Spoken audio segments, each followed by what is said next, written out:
course, the jaws of defeat. Who can manage to escape them in this lower bracket elimination match? Yeah, because we heard from panel, we heard backstage, we've been talking about it. Game 1 and Game 2, that was not the best form of either one of these teams. The TI pressure cooker, man, it definitely gets to people, and these teams have both slipped up and lost control of the game when they had it firmly in hand. And we'll see whether or not what happens in Game 3, whether or not they're going to elevate each other or if the pressure breaks these teams down, and who's going to remain the strongest in the end when they need it most. Ace is going to be in some trouble here, surrounded by Liquid members, and that'll be first blood to Mickey. Nice little positioning by Liquid. 5 heroes to a rune can almost never go wrong, and I'm surprised we don't see teams do it more, because when you split up, you are giving a chance for that first blood. It'll go straight into Mickey's pocket. We talked after Game 2, what are these teams going to go to? I thought they were going to go to more scale, and I mean, what scale's harder than a Terrorblade, right? This is one of the ultimate late game heroes. You have Puck to back it off. Back it up, a lot of pick-off damage between the two supports in terms of magical burst. And I kind of agree, like, the scale looks difficult for Gaming. However, we have seen Weaver just decimate heroes in the late game, right? Yep. This is not the same Weaver you're used to seeing. With the talents, with the shard, these Geminate hits come out, you get crits on them, anybody disappears. And of course, Void Spirit for Quinn. One of his signature heroes and a hero he goes back to in crunch time when everything is on the line. Deadshot gonna try and scare him away. Ace does manage to pick up that bounty rune. It is going to be a split. So we're going to see a situation here where, yeah, you gave up first blood if you're Gaimin Gladiators, but they also found one of the observer wards, and they still managed to go 2-2 on bounty runes. So a relatively even start, particularly since Nisha wasn't the one to claim the last hit. That would certainly change how this matchup goes between Void Spirit and Puck. This is a very non-one-sided matchup. It's very skill-based. If you give Nisha first blood here, he definitely would probably run away with it. But now, Quinn has a decent shot to just win this lane. This is a matchup that he's played 1,000 times, I can guarantee it. He's very used to it. Had the block advantage to such a degree, it got under the tower, though. So it's going to push it right back into Nisha. We'll give him level 2 advantage, but I'm pretty curious to see how this plays out over the long run, because I would think Quinn can win it a little bit, but Void Spirit's just not a hero that's been in the meta recently at all. This is a hero that fell off very hard, got nerfed very hard. These Spirit Brothers are getting hit left, right, and center. He's like one of the last ones standing at this point as Ember has vacated the premises. He used to scale very hard, so this could be a Void Spirit if it gets to 60 minutes, can do some work. And yeah, Furion struggling on this bottom lane. I mean, we saw the panel talk about these side lanes for Liquid, right? They are very strong, particularly around those level 2 and 3 timings. If you don't cheese the early waves, as AUI said, these guys are probably just going to out-regen you, particularly the Skywrath Centaur lane that has been a struggle for Celery early, though he is surviving it. Of course, you had a little XP advantage off the first blood. Those things make a big difference over the long run. I want to go back to this mid matchup just because I think the story between these two is pretty interesting. Nisha, for the longest time throughout his career, he's been heralded as the best player in the world. Maybe he still is that, maybe he's not. But Quinn has been rising. His stock is incredibly high right now due to Gaimin Gladiators' performance throughout the year, and he's long been heralded as one of the best laners, first in North America, and then the rest of the world. He's proved it this year. So going up against Nisha, I think, is a little special for him. And a chance to be able to take the throne away from the current best mid in the world. He's also talked about it. Playing in Europe this year gave him the confidence to go against these players and rise to that occasion, and we're seeing it here. The lane going Quinn's way in a matchup he's very comfortable with. 13, 14, and 3 to the 8-0 on Nisha. So he's taking an early lead. This is what you want to see in this matchup. Be able to contest those power runes later on and deny the tempo away from Nisha on maybe the slightly stronger rotating hero here. I mean, if Puck gets a really good game here, there's not a lot to stop him, right? He's going to cause problems for Dyrachyo in the fights. Ace can't guarantee have the lockdown for him with a Wraith Fire Blast. It's just not the best stun in the world. Yeah, the calling can sometimes be a little bit hard to hit. Deadshot's unreliable. Yeah, I mean, the calling might be their best tool to deal with him if he runs out of, you know, Blink Johnson and everything, but this is a good Puck scaling game if it goes really late. So both these mids can have crazy impact down the road if they get there with the true 5 to 6 slots. Good use of the calling to block out heroes from being able to grab that Lotus. Still, we're seeing Ace struggle up here, man. That first blood did work for Mickey, and I mean, Liquid are continuing to abuse him on the lane here. Wraith King, not the strongest level 1 and 2 hero. You're really looking for that 3 to 5, and you really want to get kills or good lane pressure out of the skeletons. Just hasn't happened for Ace so far. Back gonna be in trouble here. He gets one last stomp off before he goes. Level advantage. Yep, double range, both level 3 to the level 2s on Liquid side. So Boxing's Eye eventually getting out XP down here. And I mean, this is a very strong lane of its own. Gaimin decided to meet this aggressive lane with even more aggression. Sprout into Swarm, into just go on you, slay you, send you back to the fountain before the Vanguard can come out on Zai. Double ring is solid for the armor, but there's just not enough regen. Yeah, Centaur starts with 0 armor, so the physical damage of Weaver is actually kind of a problem here. Picks up the water rune away from Nisha. Quinn continuing to have Nisha's number. Box? But, looks like they're going to go for this Furion kill and get it, but it's going to be a trade-off. Boxy gives up his own life, and Dyrachyo is going to be happier for it as he puts the damage back onto Zai as he tries to get out of the way. Ring of Health is picked up, and he's got a healing sound, so he'll be able to stay in lane healthy. Oh, we got but Dyrachyo takes away part of that healing cell. Extra Geminate point as well. Opted not for Sakuchi cooldown. Just packing the raw damage into Zai here and taking advantage of early Falcon Blade for some regen. This is a very strong start for Dyrachyo, top of the board here. These extra kills mean a lot for Weaver in this early game in terms of a snowball carry. This is probably the best one in the meta. They're straight back onto Zai bottom, and it should be a pickup here with that blood grenade taking him out. It's great reads from Gaimin Gladiators. In fact, they get the kill on the top lane as well. Seeing the Skywrath Mage TP mid, they knew it was perfectly fine to be able to dive a Centaur like they're doing, and now they're just trickling in one by one. Boxy underneath the towers being assaulted, and they can't really do much about it. He's going to try and hide, healing salve a little bit just to stay alive long enough for the Centaur to get here, but it's too late. Zai cannot punish Dyrachyo. And the creep wave went past that tier 1, so Zai lost the flag bearer creep. He lost XP on that double salve down the drain.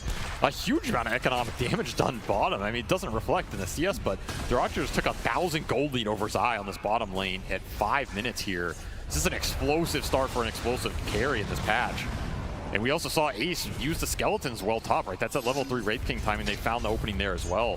So Gaimin once more showing their prowess in the first 10 minutes here. One of the strongest laning teams in the world for a reason. This is the time to make use of it, right? They did not want to play these long games at TI. They did not want to play the 70-minute Midas Farm Fest. They wanted to use their strengths as a team to propel themselves to a podium finish. So far in this game 3, it's looking solid. Power runes well controlled by Gaimin Gladiators. It looks like top lane. Oh, that's a big rune. Double damage. Quinn trying to pounce, misses out thanks to the phase shift, but does manage to nade him with the remnant and the dead shot from across the screen. Shows up for Tofu to get the last hit, but if they can get Quinn in return, Quinn knows he can't get away, so he'll accept his fate. I mean, he's probably happy to get the kill on Nisha, shut Nisha down. That's a big swing in XP for him that is unfavorable towards Nisha, but you know he would have liked that double damage rune. I mean, both these mids are really good rune abusers, so that's what they're really fighting for here. Got the silence onto Dyrachyo. The burst damage isn't going to be quite enough. He gets off Sakuchi, almost killing Zai in the process, but he respects his own life more than 1v2 kill. Falcon Blade Bracer. A lot of early tank on this Weaver trying to survive the burst, and it's paid off here. Dyrachyo continuing to have a solid laning phase, dealing with the aggression.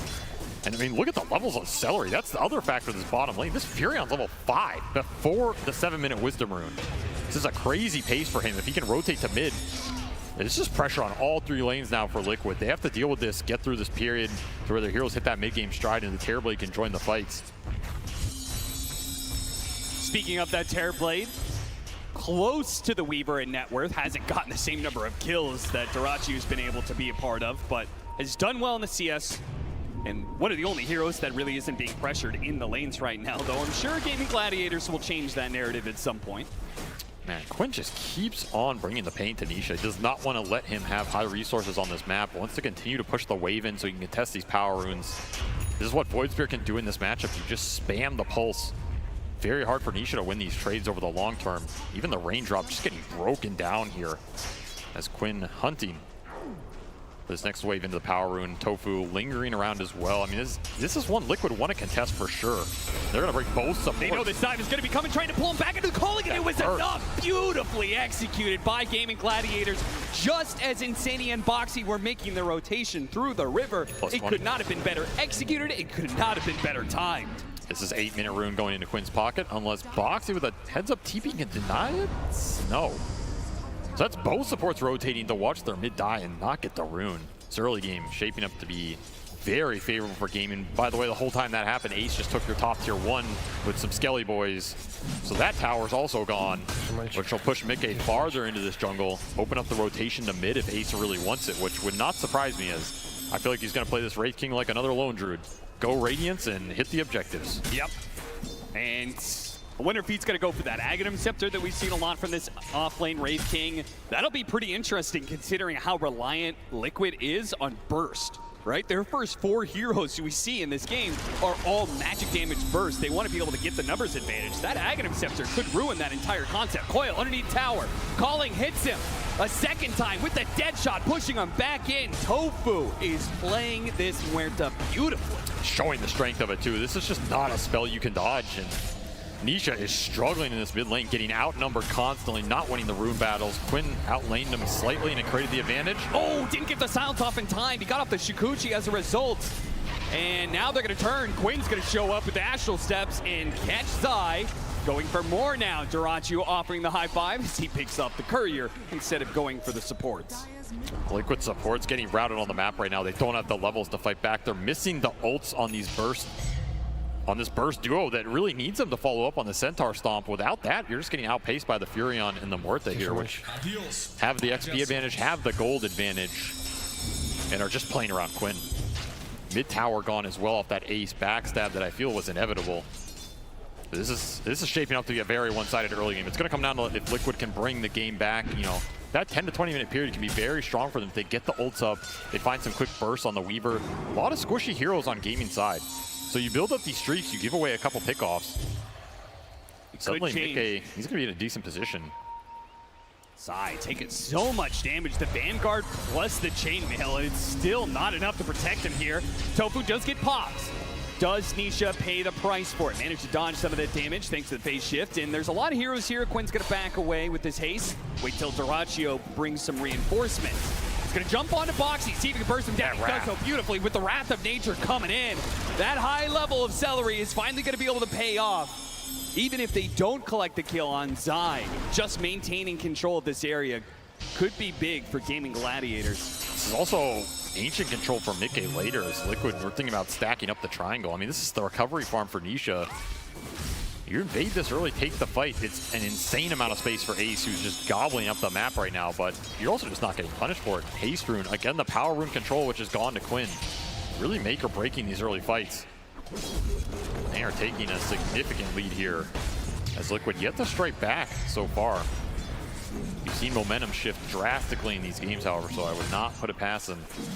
It has to be around these coils and the stomp, right? Your supports are not going to set up these big core kills. It's got to be around Nisha or Zai setting it up and bringing in the firepower afterwards. But you are still looking for level 6 on Boxy here. That's a big component. Need this Mystic Flare.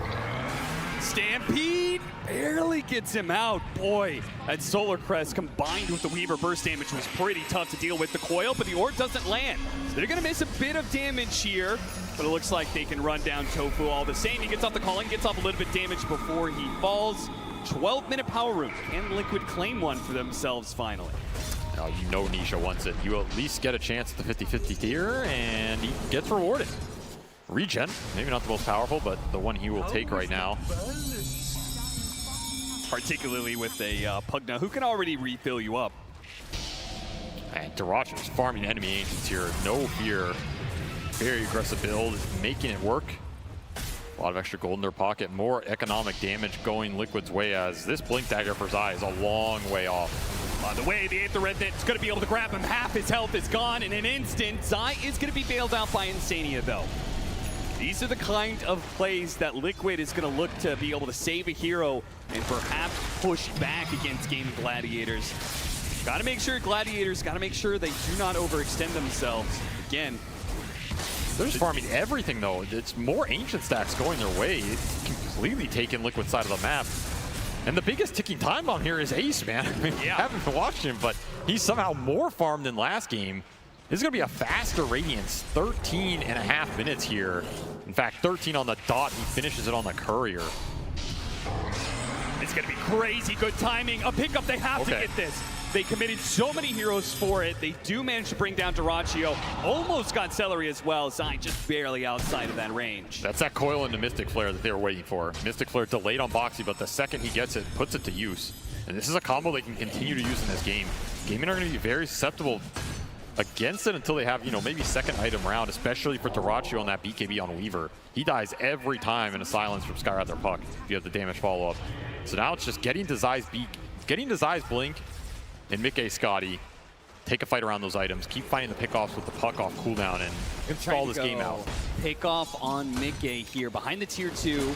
Celery completes the TP, spots Mickey. Quinn gets behind him now. See if they can burst him down. They've got plenty of silences and stuns to make sure there's no chance at a Sunder. And thanks to the skeletons, they can get some good damage on tier 2. Meanwhile, Dyrachyo dodged a gank attempt. So they were both gunning for the enemy carry, but it's Gaimin Gladiators who succeed. Will result in a swift tier 2 for Ace, who has occupied this side of the map and is squeezing Liquid back into their triangle here. Another power rune did go Nisha's way, but it's an invis, so again, the rune luck continuing to be obnoxious for him. This game continues, and another quick pause. It's a dangerous moment, too. You can see Gaimin Gladiators. Yeah, they are ramping up, right? This is a cross-map smoke. Yeah, they're moving. They're trying to cut across, see if they can catch Nisha, anybody in the triangle. And if they succeed, Ace will have gone from a 13-minute Blink Dagger to a 13-minute Radiance to like a 15-minute Blink Dagger. He's very close. This is a deadly fight right now if you give it up. Particularly for what Mickey's trying to do. He's trying to hit these timings on Terrorblade, and every time you give up a couple of these kills, it makes it harder for him to come into the fight and have impact, because he can reflect this Wraith King back against Gaimin, right? The Terrorblade can do some work, particularly if he can get a Sunder off in a fight, if he's not debilitated by the Calling Silence here. Those are the things that have to line up here, which is why you need Zai and Nisha to create the initiation, or at least take the brunt of the go. Maybe Echo finished for the Void Spear here as that is going to be a little bit troublesome. Breaks the smoke move and goes for the pickoff on Tofu. It's not immediate. In fact, Insania, who tried to jump forward to finish him off, is going to be running into the silence. They trade out supports, though. Zai trying to find a target somewhere in this, only stomping up Celery, but Celery doesn't care. He's pretty tanky. In fact, he turns around. Mickey is going to be stalled up. They do manage to bring down the Wraith King the first time, while the Skywrath Mage is going to be left victim to Dyrachyo's aggression. Mickey now trying to get out, but too many heroes are there. A double kill for Quinn and a 1-for-4 exchange for Gaimin Gladiators. Morita continually causing Liquid problems in these fights. It's so hard to engage into this calling, plus the Deadshot reflecting heroes into it. And of course, Skeleton's up for Ace that entire time. Did a serious amount of damage here. 3,100 pumped out from this Wraith King, just burning everybody down. Happy to trade that level 1 ult for a cleanup on that team fight. Only Nisha survives. If that coil hits on Quinn, maybe you can commit on him with the follow-up, because I have decent positioning on the backside. But again, you're still looking for the Centaur Blink here, right?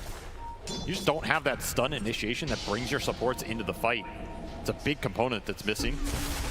They continue to look for it, and Dyrachyo continues his hunting spree. Yeah, he's got Decrepify, so he's going to be okay for a small window of time. The silence is lasting onto Dyrachyo. Oh, we barely got off that time lapse. That was a close call, but he does it, and because maybe he lives here, still hit by the coil. A little bit more damage is all they need. The Shukuchi lasts so long, though. He's going to get another round off. They are going to follow this orb, but it's not going to be enough. Nisha's not going to catch him. He gets away. Zai dies on the other side of the map, and they still got that kill onto Insania. Gaimin Gladiators are getting everything on this map and getting punished. Not at all. Extra strength items for Dyrachyo paying off. Even that trusty shovel coming in handy there. Some HP.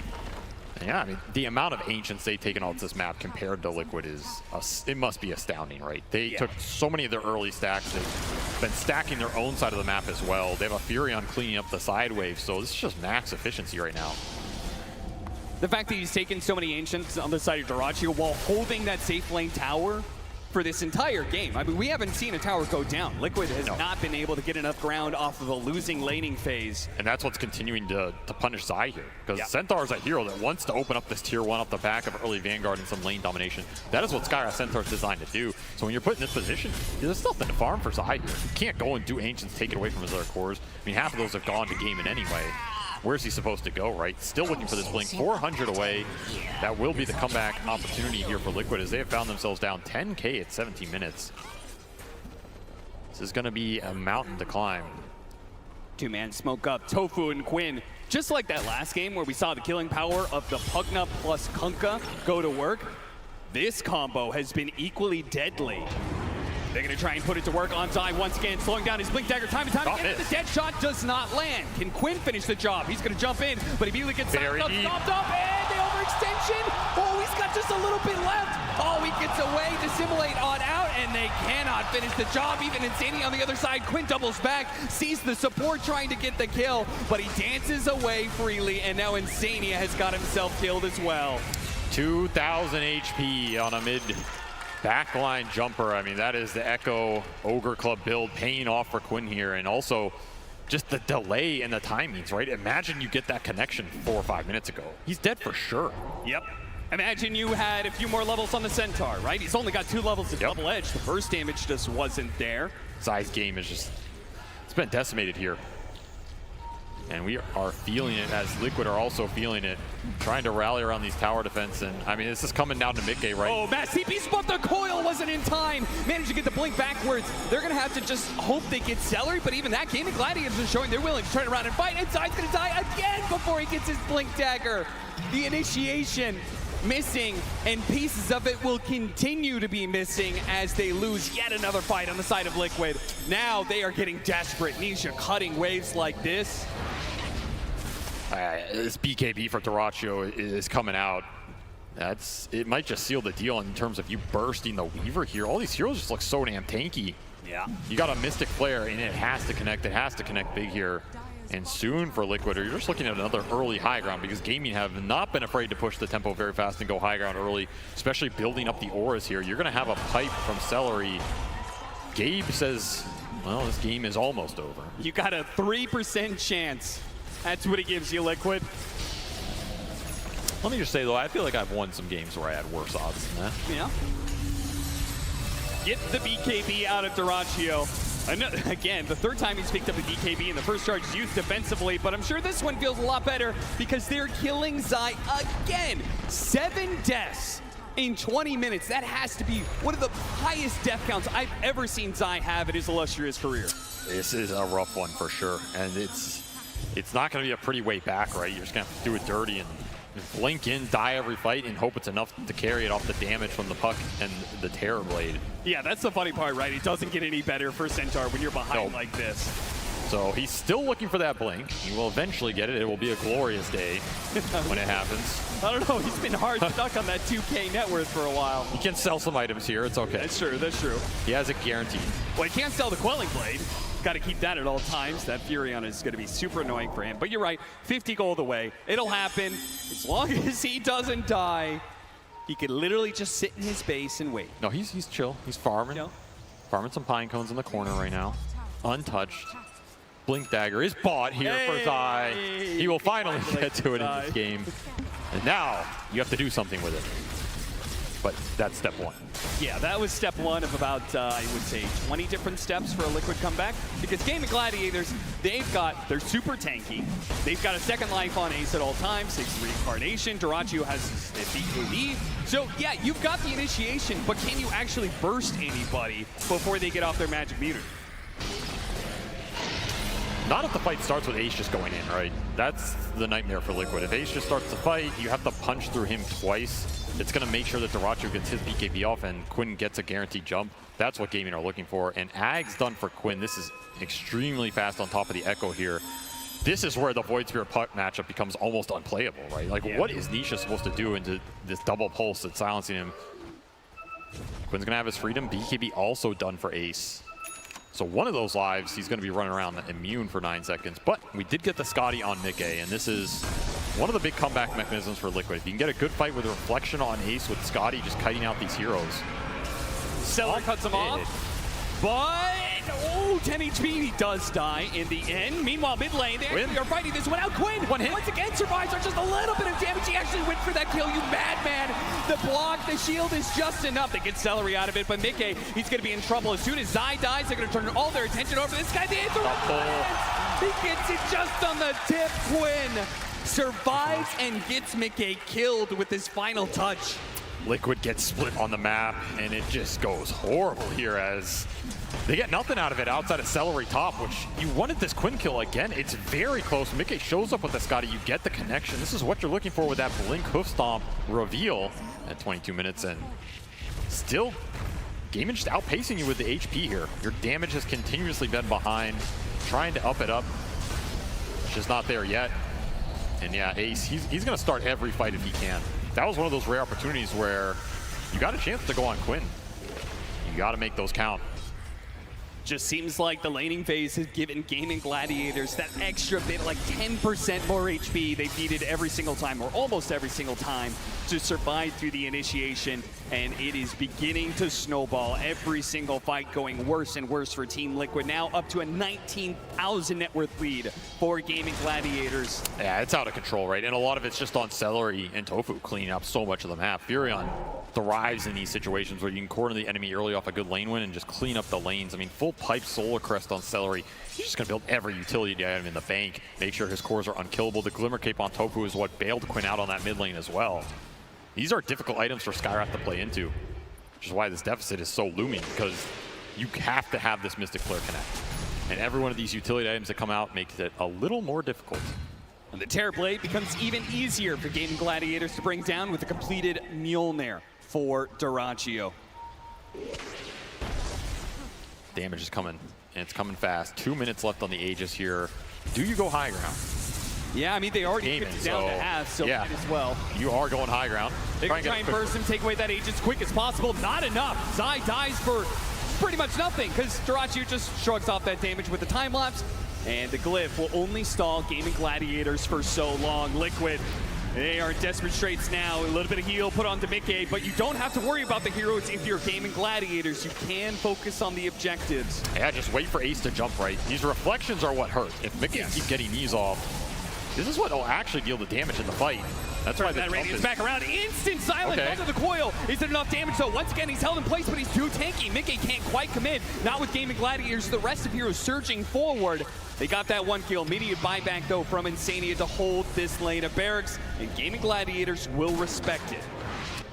Just refill the resources here. No time lapse on Dyrachyo. Don't want to spend BKBs in a bad situation when you can just reset and continue to build your lead here. Does mean they're going to be a little bit pushed for time if they would still want to use this Aegis. They got 1 minute left, so Dyrachyo, they just cruise straight down middle. They could still make good use of it. Yeah, they can. I mean, this AC is almost completed for Ace. He's one component away. So the next 2 minutes could have it if he just farms up the entire map. Do you feel like Gaimin Gladiators? Also, no meta. Is there a rush to take this lane of barracks? I mean, no, but the opening's there because you know Mickey doesn't have meta. And there's no way Liquid are taking a fight without it, right? So how much do you take then? Is the question. It is the question. There is a welcome mat on the front middle lane. Nobody's home. Gaimin Gladiators just walk right through the door, take the lane of barracks. There are no tier 2s. So they can translate this into even more. Team Liquid will be forced back to defend at some point. Yeah, there's a wave in their base with the catapult. There's another wave coming in. They did not cut these. There's just a free double lane. There's no towers bottom as well. You're looking at Mega's potential. In a meta where the high ground has thwarted so many teams, Gaimin just stroll into a double lane here. No defense, no contest, as that meta is still 50 seconds off cooldown here. I think feels the like worst an eternity.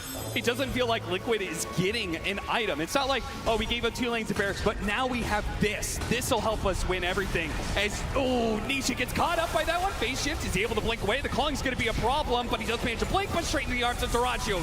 Easily takes up that kill and looks for more. Insanity's going to be cleaned out. That's a dieback for him. Zai dies right next to the fountain. Gaimin Gladiators are way too strong for Liquid right now, and they're going to go for the killing blow by taking Megas in the bottom lane. Again, there is really nothing rolling in for Liquid. Mickey is desperately trying to farm up with DKB, but he's one whole component away. Ace straight back in. Almost one-shotting Boxy. Barely even needed Quinn's help. Yeah, I mean, you've got to go with this meta. 5 seconds on the cooldown for Mickey. Just praying he has enough time to get this, use it, make something happen. Managed to grab him, dies again. Zai. Where's the team? They're all dead. I mean, meta. Mickey against the world. Ace immediately going to jump onto him. Anybody help out Mickey? No chance at a Sunder, and GG is called.